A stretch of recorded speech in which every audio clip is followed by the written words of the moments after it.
لیکن جنرل باجوہ کی شخصیت آپ کو پتہ ہے پاکستان کے چیف ہیں، تو میں حضرت سے ایک سوال پوچھوں گا کہ آپ کی پرسنلی جنرل باجوہ سے درجنوں ملاقاتیں ہوئی ہیں، آپ نے جنرل باجوہ کو کیسا پایا؟ جتنی اب قوم میں برا بلا کہا جا رہا ہے جنرل باجوہ کو، آپ کی رائے میں کیا اس سے زیادہ برا بلا کہنا چاہیے یا تھوڑا کم کہنا چاہیے، یا یہ کہ یہ غلط ہو رہا ہے جنرل کے ساتھ؟ ایک چیف آف آرمی اسٹاف ہے پاکستان کی، ایک ساکھ خراب ہو رہی ہے اس سے، اس کے سائیڈ ایفیکٹ کیا ہیں؟ ساکھ خراب ہو رہی ہے نہیں ہو رہی وہ تو ایک الگ ٹاپک ہے، لیکن آپ پرسنلی جنرل باجوہ کو کیسا جانتے ہیں؟ آپ کی تو درجنوں ملاقاتیں ہو چکی ہیں. پہلی بات تو آپ یہ بتائیں کہ یہ میں صحیح کہہ رہا ہوں کہ آپ کی بہت دفعہ ملاقات ہوئی ہے، یہ بات درست بھی ہے یا نہیں ہے؟ یہ تو میں نے حضرت سے سنی اور دیکھا جاتے ہوئے، لیکن آپ خود بتائیں گے تو اس کے زیادہ اس میں ایک یقینی خبر ہوگی وہ. جی میرے خیال میں سب سے پہلے تو فوج سے متعلق سوال کرنا چاہیے کہ فوج کے بارے میں، پاکستانی فوج کے بارے میں میری کیا رائے ہے. اس کے بعد پھر جنرل باجوہ کی باری آ جائے گی. چلو تو میں یہ سمجھتا ہوں، اور اس کو بہت اچھے طریقے سے آپ لوگ سن لیں کہ جو میں نے جو تاریخ پڑھی ہے، اسلامی تاریخ، اس میں جو بڑے بڑے سقوط ہوئے ہیں وہ 4 ہیں. اس میں سقوط بغداد ہے، سقوط اندلس ہے، پھر سقوط سلطنت مغلیہ ہے، سقوط دہلی ہے، پھر سقوط خلافت عثمانیہ ہے. میری معلومات یہ ہیں کہ اس وقت مسلم امہ ایک 5ویں سقوط کے دہانے پہ کھڑی ہوئی ہے، اور آپ طلباء نے، اساتذہ نے مجھ سے یہ مضمون بار بار سنا ہوگا، ایک دفعہ نہیں درجنوں بار سنا ہوگا. میں اس بات کو بہت زیادہ دہراتا ہوں. تو مجھے اس بات پہ تاریخ مجھے یہ بتاتی ہے کہ جہاں جہاں بھی سقوط ہوا ہے وہاں 3 چیزوں پہ حملے ہوئے ہیں، 3 چیزیں کمزور ہوئی ہیں، اور جہاں 3 چیزیں مستحکم تھی وہاں کچھ نہیں ہوا. سیاسی استحکام، معاشی استحکام اور دفاعی اور فوجی استحکام. ان 3 ستونوں پر حکومتیں اور ریاستیں کھڑی ہوتی ہیں. تو میں نے اسلامی تاریخ میں یہ دیکھا ہے کہ جہاں معیشت تباہ ہو گئی تو پھر وہاں بلیک میل ہونا شروع ہو جاتے ہیں، اور جہاں آپس میں اختلافات ہو گئے اور سیاسی عدم استحکام سے 2-4 ہو گیا وہ ملک یا وہ ریاست، یا فوج کمزور ہو گئی، تو وہ ریاست اور وہ حکومت اور وہ خلافت، وہ سلطنت، وہ زوال سے 2-4 ہوتی ہے. تو میں 15-20 سال سے یہ اس موضوع کو بیان کر رہا ہوں کہ بہت مشکل حالات ہیں، اور ان مشکل حالات میں آخری جو لائن ہے امت مسلمہ کی وہ پاکستان ہے. باقی تو سب آگے پیچھے ہو گیا، آپ لوگوں نے دیکھ ہی لیا ہے، کسی کے پاس کوئی ایسی طاقت نہیں ہے، کوئی ایسی چیز نہیں ہے. تو میں یہ سمجھتا ہوں کہ یہ ہمارے پاکستان کی امت مسلمہ کی فوج ہے، اور جتنا میں نے اس فوج کو دیکھا ہے، جتنے ان کے افسروں سے میں ملا ہوں، اور بہت بڑی سطح پہ، تو میں اس بات کو بہت اچھے طریقے سے کہتا ہوں، اور میں اس کا آخرت میں بھی جواب دوں گا کہ ہماری فوج اسلامی فوج ہے.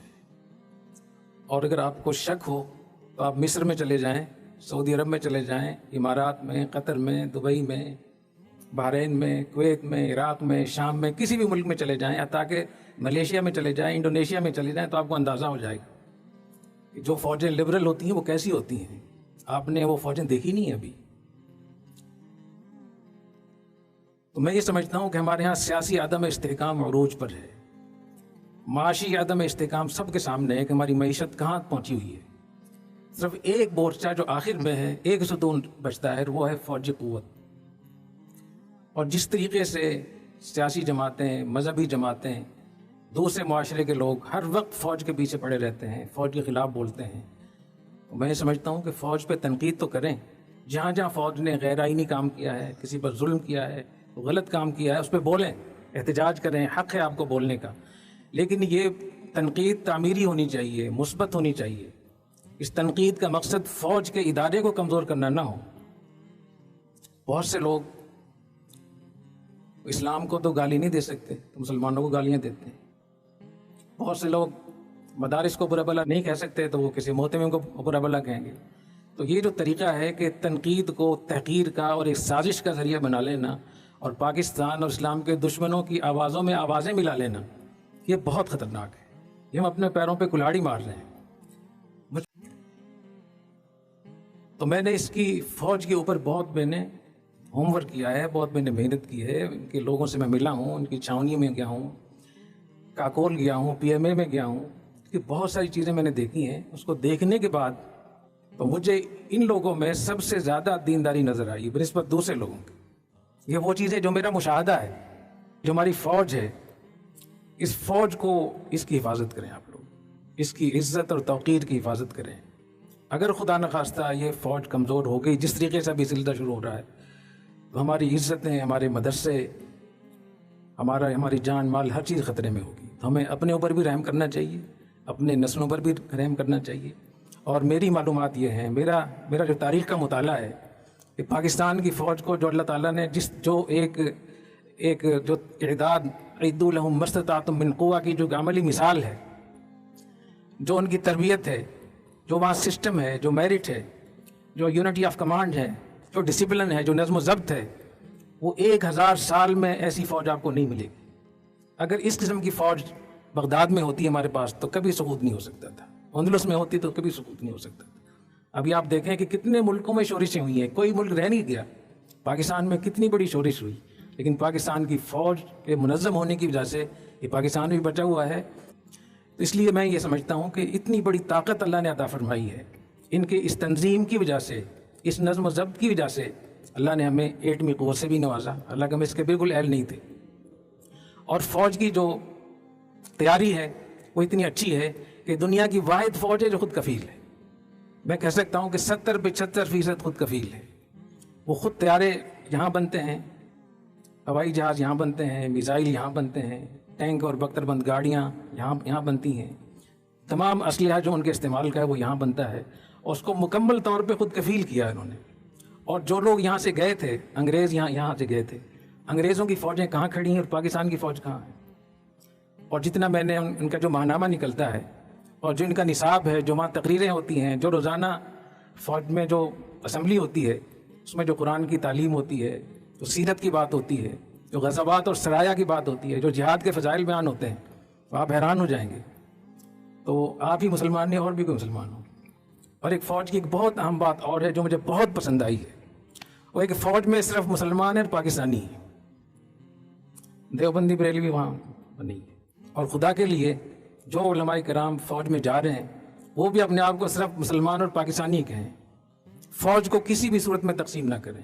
جو شخص فوج کو تقسیم کرتا ہے، فوج کے اندر تفرقہ ڈالتا ہے، وہ اسلام کا اور پاکستان کا سب سے بڑا دشمن ہے، چاہے کوئی عالم ہو، چاہے کوئی فوجی ہو، چاہے کوئی غیر فوجی ہو.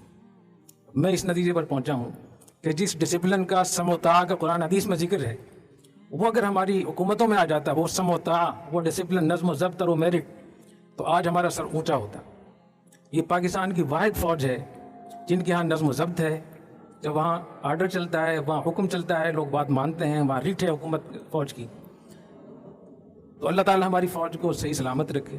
اور جو لوگ سرحدوں پہ ہیں، جو مختلف جگہوں پہ پہرے دے رہے ہیں ہمارے فوجی، میں ان کو یہ بشارت سنانا چاہتا ہوں کہ نبی کریم صلی اللہ علیہ وسلم نے ارشاد فرمایا، من رابط وراء المسلمین حارسا کان له اجر من خلفہ، کہ جو جس جگہ کا پہرا دیتا ہے تو اس میں جتنے بھی لوگ نیک کام کرتے ہیں ان سب کا ثواب ان کو ملتا ہے. جو پاکستان کے فوجی محاذوں پر ہیں، سیاچن میں ہیں، مختلف جگہوں میں سرحدوں پہ کام کر رہے ہیں، چھاونیوں میں مختلف ٹریننگ کر رہے ہیں، اور وہ تیار ہیں ماشاءاللہ. جو وقت ان کا صرف ہو رہا ہے تو بہترین وقت ہے، بہترین عبادت ہے، وہ عبادت میں صرف کر رہے ہیں. آپ نے یہ حدیث پڑھی ہوگی کہ جو مجاہد کا گھوڑا ہوتا ہے وہ جب بندھا ہوتا ہے تو جتنی قدم وہ بندے بھی چلتا ہے اس کی بھی نیکیاں ملتی ہیں مجاہد. اور صحیح بخاری کی تو آیت ہے کہ اس کا بول و براز بھی قیامت کے دن نیک اعمال میں تولا جائے گا. تو میں تو یہ سمجھتا ہوں کہ جو ہماری فوج ہے یہ مجاہد ہے، لیکن ادارے کے طور پر میں سمجھتا ہوں کہ اس کی حمایت کرنی چاہیے. اور فوج کے خلاف بولنا، اپنی مجلسوں میں مجلس آرائی کرنا اور فوج کے خلاف بولنے کو اپنی ہیرو بننا، اس کے لیے اپنی کامیابی سمجھنا، یہ اپنے پیروں میں کلہاڑی مارنے کے مترادف ہے. ہمیں اس سے باز رہنا چاہیے اور ہمیں خودکشی نہیں کرنی چاہیے. آپ یقین سمجھیں کہ ہماری معیشت کہاں ہے، سیاسی عدم استحکام کہاں تک پہنچا ہوا ہے. ایک چیز آپ کے پاس بچی ہوئی ہے، وہ ایک فوجی قوت ہے. تو اگر یہ بھی خدا نخواستہ ختم ہو گئی تو پھر عراق ہے، پھر شام ہے، پھر یمن ہے، پھر چیچنیا ہے، پھر صومالیہ ہے، پھر لیبیا ہے، پھر الجزائر ہے. تو ہمیں اس کا خیال رکھنا چاہیے. جزاکم اللہ. السلام علیکم.